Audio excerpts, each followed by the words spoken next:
Hallihallo, wieder geht's mal um KIs und zwar machen wir wieder ein paar Vorbereitungen. Dieses Mal geht es mehr darum, wir wollen etwas ein bisschen optimieren und wir wollen natürlich das dreidimensionale Sichtfeld von unserer KI aufzeichnen, also analysieren. Jetzt zum Beispiel haben wir jetzt einfach nur ein zweidimensionales Sichtfeld und haben das genau so gemacht. Und wir machen das einfach jetzt, dass es statt ein zweidimensionales Sichtfeld ist, wo es nur auf einer Achse interagieren kann, dass es ein dreidimensionales Sichtfeld ist, so wie das hier jetzt zum Beispiel. Da sehen wir, er kann schön dreidimensional interagieren, er sieht dreidimensional und sobald er auch mit dem Player dann interagiert, wenn er den Player dann sieht, dann zack, bupp, hat er dann da den kürzesten Punkt. Dafür ändern wir die Raycone-Klasse erstmal ab und wir werden noch am AI-Script noch ein paar Optimierungen vornehmen. Also gehen wir erstmal hier in Visual Studios. So, und in Visual Studios gehen wir erstmal zu unserer Raycone-Klasse. So. Die Raycone-Klasse haben wir jetzt hier ein zweidimensionales Ray Arc und da sagen wir jetzt einfach, das ist das zweidimensionale, also sagen wir hier 2D. Und dann kopieren wir einfach uns das gesamte Ding einmal raus, weil die Klasse kann man ja auch immer mal wieder verwenden für alles Mögliche, für alle möglichen KIs oder sonstigen Sachen. Kopieren das hier rein und sagen, anstatt hier 2D, sagen wir, da ist 3D. Und bei 3D ist eigentlich ja nur zwei Unterschiede, und zwar brauchen wir da ein paar Parameter mehr, und zwar einmal den Float-Parameter für Float, einmal für das X-Angel, und dann brauchen wir natürlich noch mal einmal die Segmente für die X-Achse. Und dann sagen wir dann einfach hier hinter Segmente nochmal int x Segmente einfach, passt schon. So. Und dann müssen wir einfach nur nochmal eine Schleife machen. Eigentlich quasi genau dieselbe Schleife, die wir hier haben. Also einmal einfach nur kopieren hier einmal. So. Hin. Einmal nach ganz unten. Eine Klammer hin. So. Nur, dass wir statt jetzt hier sagen, the Angel, sagen wir einfach nur X-Angel. So. Einmal hier daraus X-Angel machen, daraus X-Angel machen und daraus X-Angel machen und aus den Segments wird X-Segment. So. Und schon haben wir einfach ein dreidimensionales Sichtfeld, also es ist wirklich nicht schwierig. Natürlich müssen wir das I noch abändern, da sagen wir einfach X und X. So. Dann müssen wir natürlich jetzt noch die Y-Achse umdenken, denn wir haben ja jetzt eine neue Achse, die wir bewegen. Und da sagen wir dann einfach nur hier das einmal wegnehmen, die Y-Achse, tschüss. Und dann sagen wir hier bei Euler Angel, also bei Quadrillion Euler, sagen wir dann einfach nur bei dem 0, bei dem X, hauen wir da einfach nur X rein. Und das war es dann auch schon im Großen und Ganzen. Gut, dann haben wir unser dreidimensionales Sichtcane und dann gehen wir jetzt erstmal zu den Optimierungen, was die Dings angeht, was die Deep AI Klasse angeht. So, und zwar als erstes, was wir optimieren, ist einmal die Kalkulation, um unseren Findpoint, also unseren Startpoint zu lokalisieren, haben wir jetzt die Distanzen mehrfach berechnet und dann die höchste Distanz einfach geupdatet. Und ja, das ist ein bisschen unperformant und auch ein bisschen ungenau, was halt auch ein kleines Problem darstellt. Deswegen ändern wir die jetzt einfach ab und sagen hier einfach bei In-Memory, machen wir einmal alles raus und ändern das ab bei On-Memory. Wir nehmen uns einmal eine Liste aus Floats. Und dann sagen wir dann die Distanzliste. List New List aus Floats. So. Und dann machen wir einfach eine Vorschleife for i m position dot count. So. Und dann sagen wir einfach nur Distanz gleich add vector free distance, und zwar zwischen unserem Transformpunkt Position zu unserem m.position, das was wir da eingespeichert haben, anstelle i. So, dann fügen wir einmal alle Distanzen zu allen Punkten, die jetzt da sind, einmal in die Distanzliste hinzu. Dann holen wir uns einmal den Index mit int Index gleich Distanz, also dis.index of, und dann sagen wir einfach nur math.min, und zwar das Minimale von dis.toArray. So. Dann haben wir da den Index. So können wir dann erstmal einfach sagen, dass wir das Target setzen. Und zwar das Target ist dann der nächste Indexpunkt, also m-position anstelle Index. So. Dann entfernen wir natürlich diesen Suchpunkt, also diesen Find Point. Und dann sagen wir einfach mir remove add. Und dann sagen wir einfach nur Index. So. Dann können wir wieder sagen, on memory ist gleich false. Dann können wir das wieder deaktivieren. Und dann können wir da theoretisch noch einen Debug rausballern. Also ein Debug.log gleich, keine Ahnung, recalculate. So. Dann haben wir da schon mal eine bessere Methode, um wirklich den genaueren, erstens bekommen wir jetzt schneller den nächsten Punkt und wir bekommen einen genaueren nächsten Punkt. So, dann haben wir noch das Problem mit der Save Point Methode, denn die Save Point Methode speichert ja jetzt den nächsten Punkt ab, der sich gemerkt wird. Also die KI merkt sich ja den Punkt, wo es sich den Player entdeckt hat, und da brauchen wir dann ein bisschen etwas genaueres. Also diese Abfrage mit dem B-Buffer und sonst was, das können wir alles ein bisschen besser machen, so dass es ein genauere Erinnerungsvermögen quasi hat. Aber dafür machen wir uns einmal eine Abstandsmethode, also einmal ein Bool. Und dann sagen wir einfach save found point unterstrich to close. Denn wenn der Punkt close, denn wenn der Punkt, also den, wo wir den Spieler entdeckt haben, zu nah dran ist an einer Erinnerung, dann soll er das bitte nicht machen. Und da sagen wir dann einfach nur hier drinne for each, for each, so, und zwar einmal var i in p unterstrich buffer.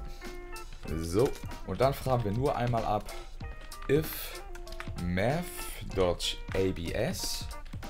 und dann sagen wir i.x minus pose.x kleiner gleich, und dann sagen wir dann 5 Units, und dann haben wir da ein und math.abs, und dann sagen wir da i y minus pose y kleiner gleich 5, und dann sagen wir da nochmal math.abs i.z minus pose.z kleiner gleich 5. So, und wenn das der Fall ist, dann können wir hier einmal sagen, ups, jetzt habe ich da eine Klammer zu viel, da, so. Und wenn das der Fall ist, dann returnen wir einfach nur true. Und wenn es nicht der Fall ist, dann gehen wir einmal zum B-Buffer und fügen den hinzu, den Punkt, dass wir uns an diesen Punkt erinnern, also B-Buffer.add, und zwar pose, so dass wir uns daran erinnern können, und return dann einfach nur false. So. Dann gehen wir zu der Save Point Methode und können eigentlich den ganzen Bereich hier einmal rauslöschen. So, und dafür kommt dann nur eine Verzweigung rein, und zwar if save point to close, dann übergeben wir das Position. So, und dann sagen wir einfach nur find point ist gesetzt.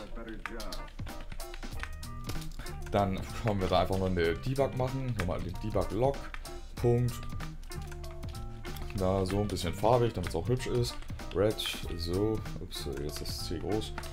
Red, und dann sagen wir einfach nur, keine Ahnung, found point to close memory oder so, keine Ahnung. Und dann sagen wir einfach hier color, so dass wir eine schöne farbige Ausgabe haben, dass wir wissen, alright, da ist was fehlgelaufen, und dann sagen wir return. So. Und dann haben wir auch schon in dem Punkt einmal mit den Speichern der Erinnerung schon mal verbessert. Dann müssen wir eigentlich nur noch einmal unser Movement updaten, denn wir haben ja jetzt hier das Sichtfeld updaten, denn wir haben ja beim letzten Mal hier jetzt das Sichtfeld einmal gemacht, geupdatet. Wenn jetzt hier im Player ein Debug ist, ich hatte das rausgelöscht. Als erstes ändern wir RayArc einmal in RayArc 2D, oder also wir benutzen jetzt hier in dem Beispiel nur 2D, aber am besten wäre es, wenn ihr 3D verwendet. Wir werden auch später, glaube ich, 3D verwenden, besser ist. So, und dann haben wir hier, wenn es der Player ist, sagen wir als erstes einmal T-Player, der Target Player ist gleich True. So, dann sagen wir in Memory ist gleich False, denn wir bewegen uns nicht mehr in mit unserer Erinnerung. Dann sagen wir einmal, unser Target ist gleich t.transform.position. So, also da, wo unser Target gerade ist, unser Player.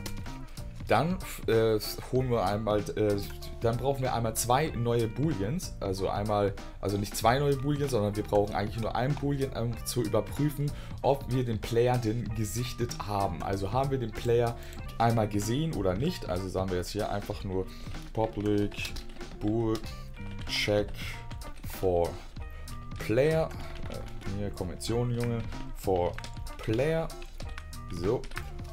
Denn wenn wir jetzt den Player gesichtet haben und der Spieler außerhalb unseres Sichtfeldes geht, dann würde ja unsere KI einfach random irgendwo anders hinlaufen. Das wollen wir ja nicht. Wir wollen, dass unsere KI, wenn sie den Player gesichtet hat und in eine Blickrichtung hin verloren hat, dass sie dann auch in dieser Richtung gucken soll, ob der Spieler da noch ist. Also sagen wir da Check for Player und dann brauchen wir nochmal ein Float, und zwar für unseren Public Float, für unsere Rotation, wie sich unser KI drehen soll.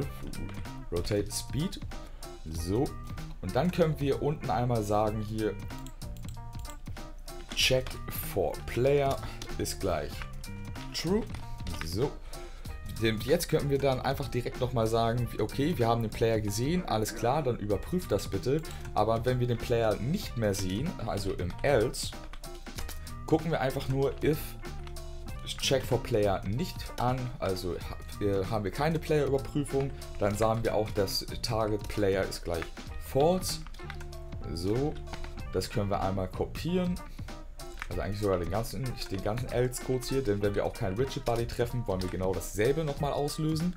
So, und dann sagen wir hier in unter Check for Player nochmal if Aufrufezeichen Find Point. Dann setze bitte einen neuen Find Point. So, er wird ja automatisch kalkulieren, ob der Punkt richtig ist oder nicht, also sich schon gemerkt wurde oder nicht.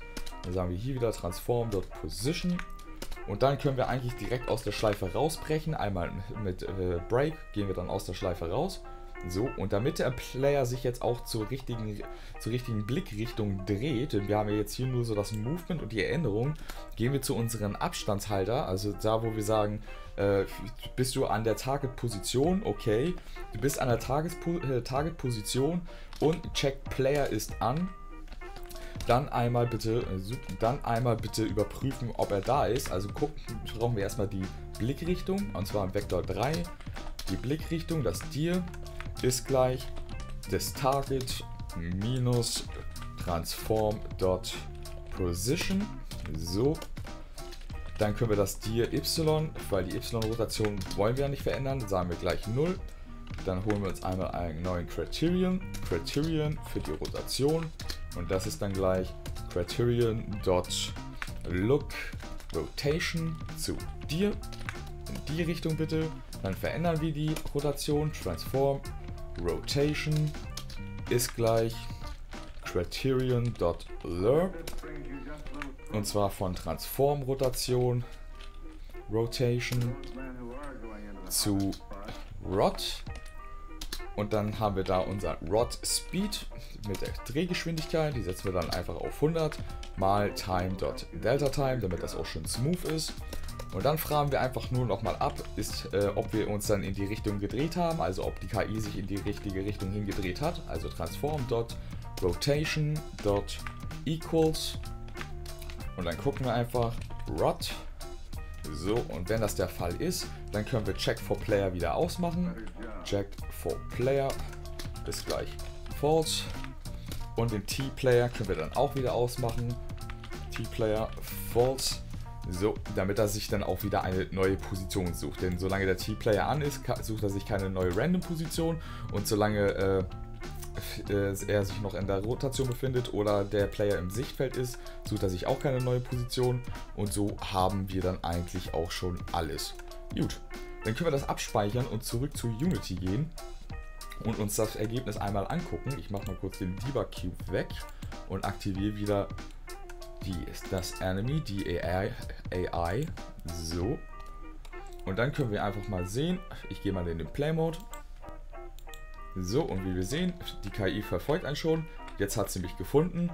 Dann kommt schon ich mache mal Pause, dann kommt schon die Konsolenausgabe. Der Punkt, an dem er mich gefunden hat, ist zu nah an dem Punkt, den er sich schon mal gemerkt hat. Dann gehen wir einmal hier nach oben hin und hauen aus seinem Sichtfeld raus ab, sodass dass wir nicht mehr in seinem Sichtfeld sind. Und jetzt dreht er sich in die Richtung, wo der Spieler ist und guckt nochmal danach, ob er da ist. Jetzt sind wir in die andere Richtung abgehauen, jetzt guckt er nach da und sucht den Player nativ und erinnert sich auch so ungefähr, der muss ungefähr da gewesen sein, alles klar. Gut, da haben wir schon ein paar mehr Vorbereitungen gemacht und es wird nur noch schwieriger, es kommen noch Dinge wie halt theoretische Bahnberechnung, also wo vermutlich die nächste Stelle sein wird, wo der Spieler auftauchen könnte, um dies zu kalkulieren. Und dann werden wir noch ein paar Sachen, weil ich habe ja gesagt, wir orientieren uns so ein bisschen an die Hello Neighbor KI, dass wir auch noch so ein paar Sachen machen, wie zum Beispiel Schränke, wo der Spieler sich drinne verstecken könnte oder sowas, so mehr Interaktion, dass sich auch der Ray lohnt, also das Ray-Cone, das wir erstellt haben. Gut, dann bis zum nächsten Mal.